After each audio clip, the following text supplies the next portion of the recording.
Hello friends, कैसे हैं आप सभी। स्वागत है आपका एक बार फिर से हमारे यूट्यूब चैनल ड्रीम आईएएस पे। और कल का क्वेश्चन नहीं हो पाया था कुछ टेक्निकल इशू की वजह से। आज है 6 फरवरी।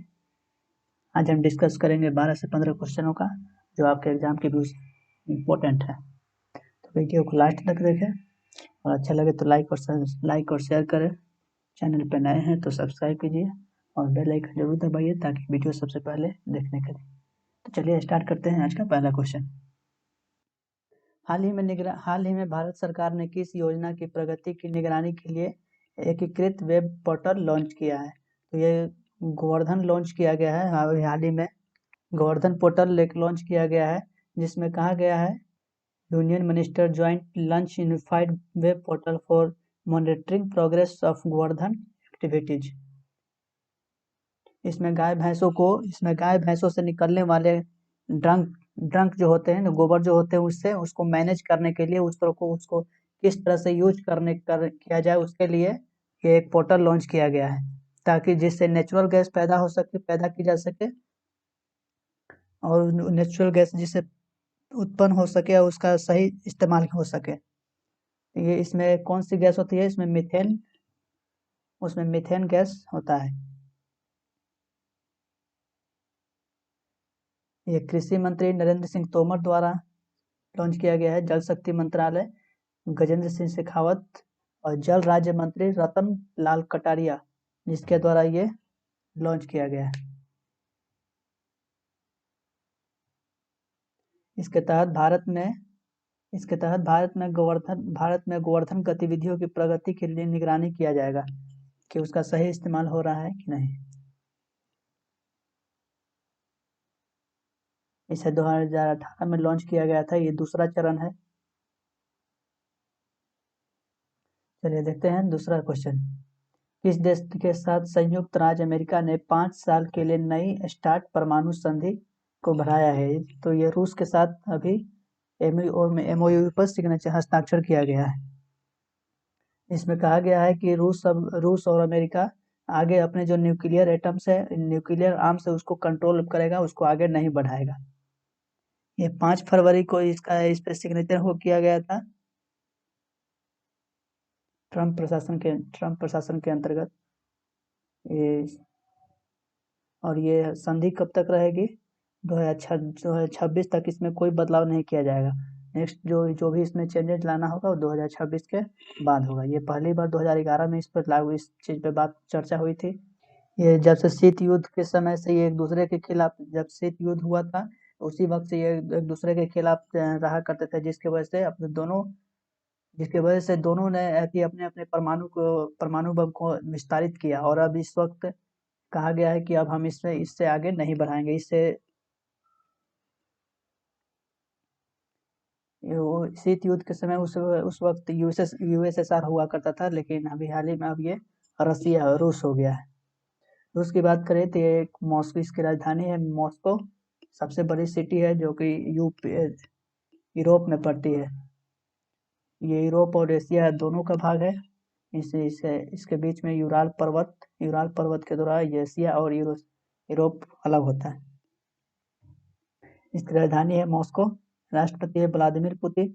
इसके प्रधानमंत्री है मिखाइल मिशुरीटन। मुद्रा है इसके रूस दुनिया का सबसे बड़ा देश है और 9वां सबसे अधिक आबादी वाला देश। क्षेत्रफल के हिसाब से सबसे बड़ा देश है रूस। और वही जनसंख्या के हिसाब से देखें तो अब ये 9वां देश है। चलिए नेक्स्ट क्वेश्चन देखते हैं। हाल ही में नासा के पहले जलवायु सलाहकार के रूप में किसे नियुक्त किया गया है? नासा के पहले जलवायु सलाहकार के रूप में किसे नियुक्त किया गया है? गैविन स्मिथ को नियुक्त किया गया है। इन्हें स्पेस साइंस के अंदर नियुक्ति किया गया है। NASA gets first ever climate adviser Gavin Smith, director of NASA institute of space and science. ये पहली बार स्पेस एजेंसी के पहली बार सीनियर क्लाइमेट एडवाइजरी होगा, सलाहकार होगा। 2050 तक, जिसमें कहा गया है कि 2050 तक ये कार्बन शून्य करने के ऊपर जो है ना अपना काम करेगा, कार्बन नेट शून्य प्राप्त करेगा। नासा के Goddard institute for space science के निर्देशक है गेविन स्मिथ। ये तब तक पद संभालेंगे जब तक कि एजेंसी अधिक स्थायी नियुक्ति नहीं कर सकता। स्थायी रूप से किसी के जब तक एजेंसी के थ्रू किसी को अस्थायी रूप से नियुक्ति नहीं कर दिया जाता है तब तक ये काम करेंगे इस पर। नासा की बात करें तो इसकी हेडक्वार्टर वाशिंगटन डीसी जो कि यूएसए में है। इसके फाउंडर है ड्वाइट टी आइजनहर। इसकी स्थापना हुई थी 1 अक्टूबर 1958 को 1958 को। हाल ही में किसे केंद्रीय जांच ब्यूरो सीबीआई के कार्यवाहक प्रमुख के रूप में नियुक्त किया गया है? प्रवीण सिन्हा को नियुक्त किया गया है। प्रवीण सिन्हा को सीबीआई का प्रमुख नियुक्त किया गया है। यह गुजरात कैडर के आईपीएस अधिकारी है। गुजरात कैडर के आईपीएस अधिकारी रह चुके हैं। 1988 बैच के गुजरात कैडर के आईपीएस एजेंसी है, आईपीएस अधिकारी है।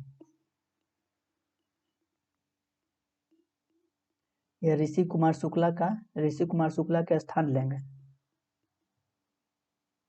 तो पूछा जा सकता है कि सीबीआई के अतिरिक्त सीबीआई के निदेशक किसे नियुक्त किया गया है? तो प्रवीण सिन्हा को। सीबीआई के बारे में थोड़ा सा जान लेते हैं। तो इसका गठन हुआ था 1942 को।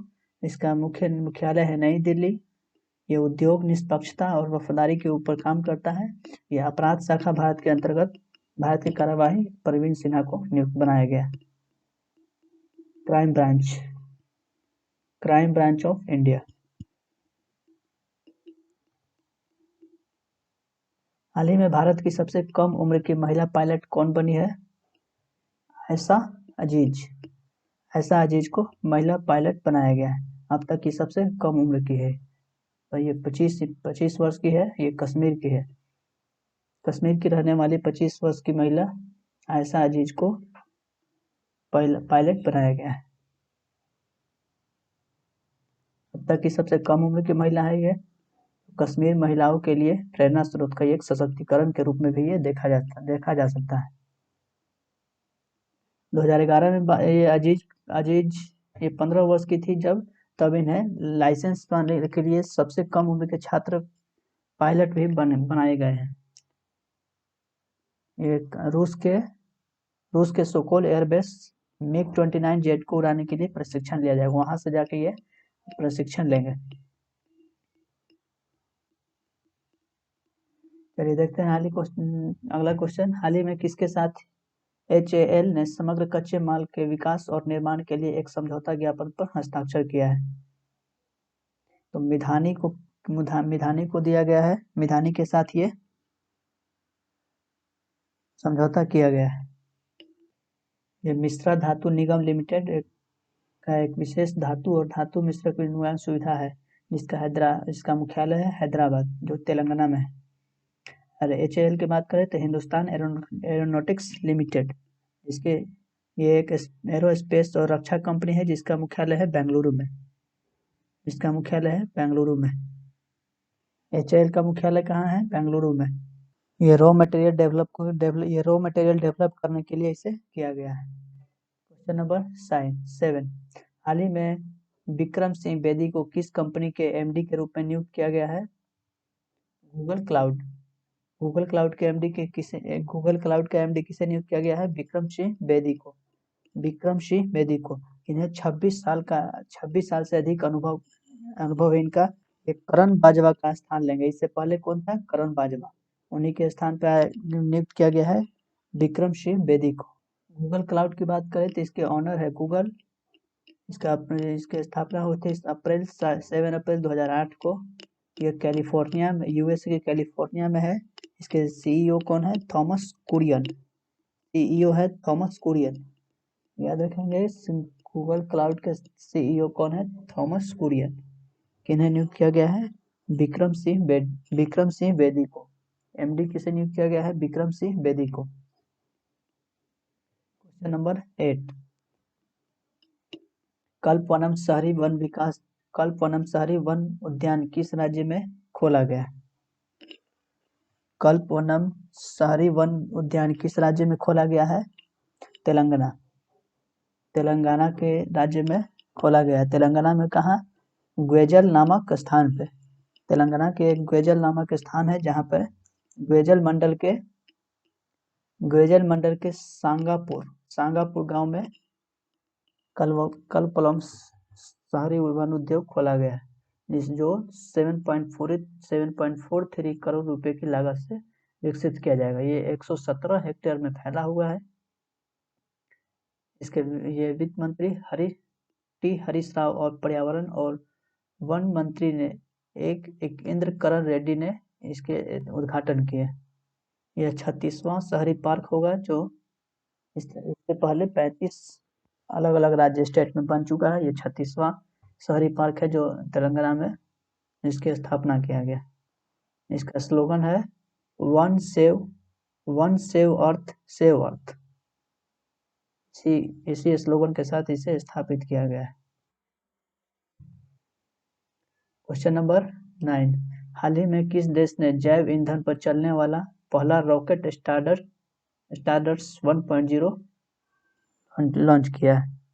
तो अमेरिका द्वारा ये लॉन्च किया गया है। किस कंपनी द्वारा लॉन्च किया गया? ब्लू शिफ्ट एक कंपनी है।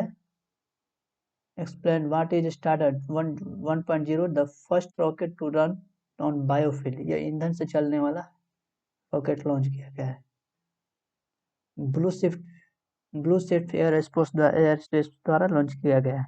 अमेरिका की एक ब्लू शिफ्ट कंपनी है जिसके द्वारा ये बायोफ्यूल लॉन्च किया गया है। इसके स्थापना हुई थी 2014 में। इसके फाउंडर है साशा डेरी। इसका मुख्यालय कहाँ है? यूएसए में। Orion saint Brunswick Maine, United State. सीधा इसे याद रखेंगे। इसका हेडक्वार्टर है यूएसए में। ये हाइब्रिड रॉकेट इंजन जैव बायोडाइवर्ट फ्यूल लॉन्च व्हीकल, ये सब ये उत्पादन करता है जो ईंधन से चलने वाला है, जिसमें ताकि वायुमंडल से स्वच्छ हो सके, कोई पर्यावरण से विमुक्त होता है। इसका कंपनी का नाम याद रखेंगे ब्लू शिफ्ट एयरोस्पेस यूएसए का एक कंपनी है जो अभी हाल ही में जैव ईंधन पर चलने वाला रॉकेट लॉन्च किया है। बस इतना ही यहाँ पे काम की जरूरत है। चलिए देखते हैं क्वेश्चन नंबर 10, हाल ही में राष्ट्रीय सुरक्षा परिषद के अध्यक्ष के रूप में किसे नियुक्त किया गया है? एस.एन. सुब्रमण्यम को राष्ट्रीय सुरक्षा परिषद का अध्यक्ष चुना गया है। इन्हें 3 साल के लिए बनाया गया है।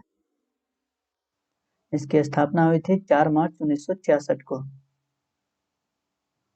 ये सुरक्षा, स्वास्थ्य और पर्यावरण पर स्वैच्छिक आंदोलन को उत्पन्न करने के लिए विकसित किया गया है। ये श्रम मंत्रालय द्वारा किया गया है। श्रम एंड लेबर मिनिस्टर के द्वारा ये चलाया गया है। 3 साल के लिए बनाया गया है इन्हें एस.एन. सुब्रमण्यम का।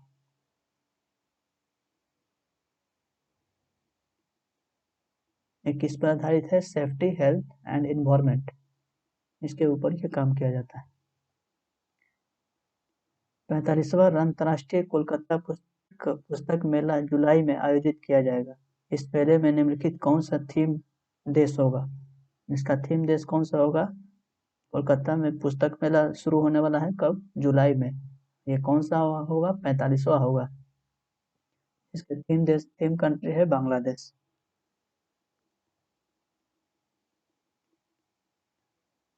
Kolkata book fair to be held in जुलाई, जुलाई में इसका होगा। मेला कब लगेगा? जुलाई में। इसका थीम कंट्री कौन है? बांग्लादेश। इससे पहले 51वां इंटरनेशनल फिल्म फेस्टिवल भी हुआ था जो गोवा में हुआ था। उसके भी वहां का भी थीम था कौन? बांग्लादेश। बांग्लादेश अपना 50 साल की आज़ादी मनाने वाला है मार्च में।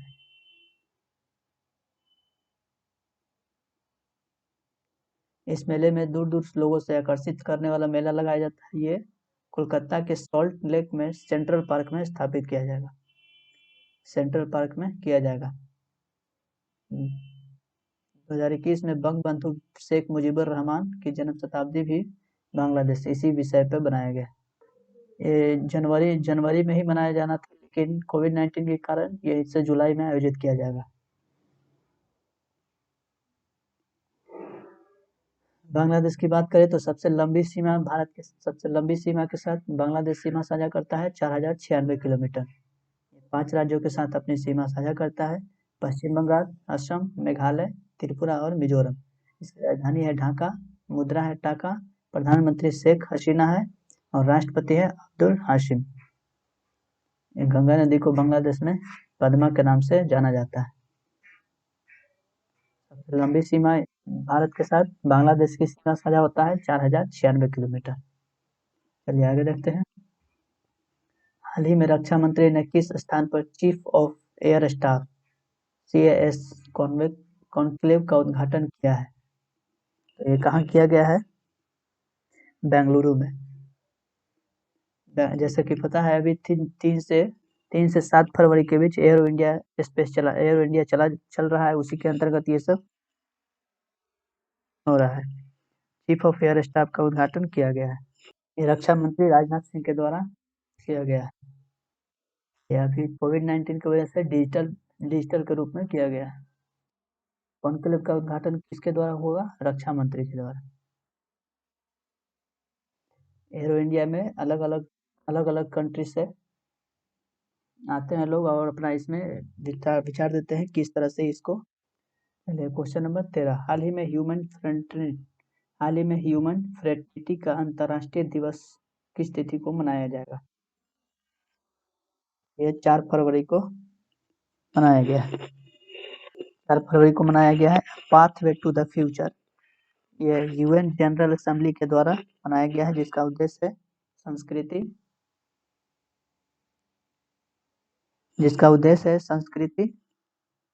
संस्कृति, धर्म, विश्वास को प्रमोशन देना, प्रोत्साहन करना। ये UN अलायंस ऑफ सिविलाइजेशन के द्वारा, जिसका मुख्यालय है न्यूयॉर्क में, इसकी स्थापना हुआ था 2005 में। पाथवे टू द फ्यूचर नामक एक समारोह का आयोजन हो रहा है। यह एक अंतर्राष्ट्रीय दिवस है। ये किसके ऊपर काम करता है? संस्कृति, जिसका उद्देश्य होता है कि संस्कृति, धर्म और विश्वास को प्रोत्साहन देना, प्रमोशन करना। क्वेश्चन नंबर 14, निम्नलिखित में से कौन सा क्रिकेटर भारत का सबसे मूल्यवान सेलिब्रिटी बन गया है? तो ये विराट कोहली हुआ है। विराट कोहली 338 मिलियन डॉलर के साथ इसे most valuable cricketer of the world year चुना गया है। अलावा बात करें तो इसमें फिल्म अभिनेता बॉलीवुड के अक्षय कुमार और रणवीर सिंह के पास है। दूसरा और तीसरा स्थान पे अक्षय कुमार और रणवीर सिंह है, याद रखना है। चलिए देखते हैं आज का लास्ट क्वेश्चन। हाल ही में किसे बॉक्सिंग फेडरेशन ऑफ इंडिया के रूप में चुना गया है? ये अजय सिंह को चुना गया है। हेमंत कुमार कालिया के स्थान पर चुना गया इन्हें। अजय सिंह को बॉक्सिंग फेडरेशन ऑफ इंडिया का अध्यक्ष चुना गया है। ये टोक्यो ओलंपिक के मुक्केबाजी परीक्षण होगा। Ajay Singh spice jet airlines के चेयरमैन भी है। अजय सिंह है। बॉक्सिंग फेडरेशन ऑफ इंडिया के अध्यक्ष चुना गया है। तो ये थे आज के अपने 15 क्वेश्चन, जिन्हें हमने पूरी तरह से डिटेल में इसका डिस्कशन किया। उम्मीद है आपको समझ में आया होगा। मिलते हैं अगले वीडियो में।